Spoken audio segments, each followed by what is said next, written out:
ప్రపంచంలో ప్రతి ఒక్కరిని సంతోషపెట్టాలని ప్రయత్నిస్తే చివరికి మనల్ని మనమే కోల్పోతాం. ఎందుకంటే మనం చేసే ప్రతి పనికి ఎవరో ఒకరి అభిప్రాయం ఉంటుంది. ఒకరు మెచ్చుకుంటారు, మరొకరు విమర్శిస్తారు. ఒకరు ప్రోత్సహిస్తారు, ఇంకొకరు నీ వల్ల కాదు అంటారు.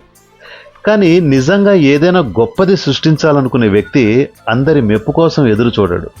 తనకు సరైనదని అనిపించిన దాన్ని అర్థం చేసుకుంటాడు, నేర్చుకుంటాడు, కష్టపడతాడు. ఆ తర్వాత దాన్ని ప్రపంచం ముందు ఉంచుతాడు. ప్రపంచం నిన్ను అర్థం చేసుకునే వరకు ఆగిపోకు.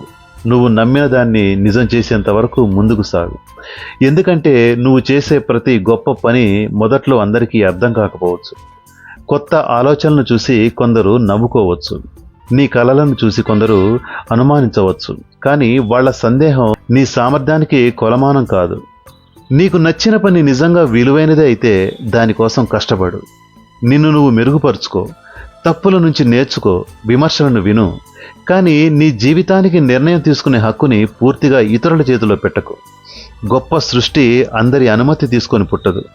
కొన్నిసార్లు ఒక వ్యక్తి ఒంటరిగా ఒక ఆలోచన నమ్ముతాడు. ఆ ఆలోచన కోసం సంవత్సరాలు కష్టపడతాడు. మొదట ఎవరూ గుర్తించకపోవచ్చు, కానీ ఒకరోజు అదే ప్రపంచానికి కొత్త దారి చూపిస్తుంది. అందుకే నీ జీవితంలో ఒక విషయం గుర్తుంచుకో. అందరూ నిన్ను నమ్మాలని ఎదురుచూడకు. ముందుగా నువ్వు నిన్ను నమ్ము. నీ దారిలో నడువు.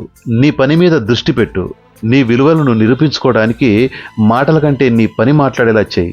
ఎందుకంటే నిజమైన విజయం అంటే అందరూ నిన్ను మెచ్చుకోవడం కాదు, నువ్వు నమ్మిన వ్యక్తిగా నువ్వు మారటం. The taste of life.